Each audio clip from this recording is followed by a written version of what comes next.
Hello नमस्ते, म अर्जुन चौधरी। आज हामी एउटा महत्त्वपूर्ण विषयबारे छलफल गर्नेछौँ। त्यो हो artificial narrow intelligence ANI.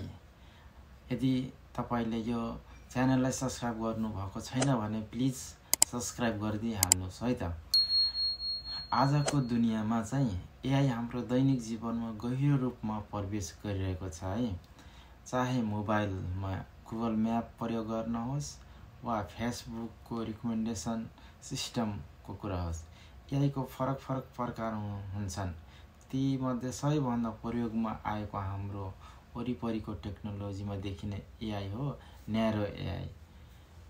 What is AI? Types of AI. Artificial intelligence भनेको चाहिँ मानव बुद्धिमत्ता जस्तै कार्य गर्न सक्ने मेसिन बनाउने कम्प्युटरको विज्ञान एक शाखा हो है त। सामान्यतया एआईलाई चाहिँ 3 प्रकारमा वर्गीकरण गर्न सकिन्छ है त। नम्बर 1 मा रहेको छ artificial narrow intelligence ANI. Number 2 मा रहेको छ आर्टिफिसियल जनरल इन्टेलिजेन्स एजीआई। 3 मा रहेको छ आर्टिफिसियल सुपर इन्टेलिजेन्स एएसआई। आज चाहिँ हामी पहिलो प्रकारको एएनआईलाई मात्र बुझ्नेछौँ है त। What is narrow AI? तपाईले के लाग्छ न्यारो एआई भनेको चाहिँ? म भन्छु है त। न्यारो एआईलाई चाहिँ विक एआई पनि भनिन्छ है त। न्यारो एआईले चाहिँ एउटा मात्र काम राम्रोसँग गर्छ। उदाहरणको लागि सिरी वा एलेक्साले तपाईलाई सङ्गीत बजाउँछ तर खाना पकाउँदैन। गुगल ट्रान्सलेटले चाहिँ भाषा अनुवाद गर्छ तर गणितको समस्या समाधान गर्दैन। यसैले न्यारो एआई एकै काममा एक्सपर्ट हुन्छ तर मल्टिपल टास्किङ गर्न चाहिँ सक्दैन है त। इक्जाम्पल अफ न्यारो एआई है त। अब केही वास्तविक उदाहरण हेरौँ है त। सर्च इन्जिन गुगल बिङमा चाहिँ इन्फर्मेसन खोज्ने काम चाहिँ गर्छ। अनि रेकमेन्डेसन सिस्टममा चाहिँ युट्युब, नेटफ्लिक्स, टिकटकमा चाहिँ तपाईले मनपर्ने कन्टेन्ट देखाउने काम गर्छ है त। अनि भोइस एसिस्टेन्ट सिरी, एलेक्सा, गुगल एसिस्टेन्टमा चाहिँ तपाईको आदेश सुन्ने र जवाफ दिने काम गर्छ। अनि फेसियल रिकग्नाइजेसनमा चाहिँ आइफोन अनलक, एयरपोर्ट सेक्युरिटीमा चाहिँ अनुहार चिन्ने सक्ने काम गर्छ है। मोबाइलहरूमा प्रयोग भइरहेको छ यो फेस अनलक गर्ने सिस्टम है त। अनि अर्को रहेको छ चाहिँ नेभिगेसन एप्स ले चाहिँ गुगल म्याप्स मा चाहिँ काम गरिरहेको हुन्छ। अहिले चाहिँ पथाउ, टोटल बाटो देखाउने चाहिँ काम गरिरहेको छ है। धेरैले युज गर्नुहुन्छ पठाउ। अनि मेडिकल एआई एक्सरे एनालाइसिसमा चाहिँ रोग पत्ता लगाउनमा चाहिँ यसले एकदम ठुलो महत्त्वपूर्ण भूमिका निर्वाह गरेको छ है त। नेक्स्ट टपिक रहेको छ एडभान्टेज एन्ड डिसएडभान्टेज है त।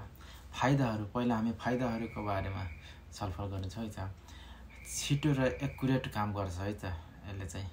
अनि ह्युमन इरर हटाउँछ है त यसले चाहिँ। मान्छेहरूको गल्तीहरू चाहिँ यसले एकदमै कम गर्छ। त्यसपछि दैनिक जीवनमा चाहिँ सजिलो बनाउँछ। हाम्रो दैनिक जीवनलाई चाहिँ एकदम सजिलो बनाइरहेको छ है त। अनि हेल्थ, एजुकेसन अनि ट्रान्सपोर्ट जस्तो क्षेत्रलाई चाहिँ आधुनिक बनाउँछ। पहिलाको जमानामा भन्दा अहिले धेरै नै आधुनिक भइसकेको छ है त। अनि यसको बेफाइदाहरूबारे हामी छलफल गर्नेछौँ है त। बेफाइदाहरू चाहिँ यस प्रकार रहेको छन्। केवल स्पेसिफिक काममै सीमित हुन्छ है त यो चाहिँ।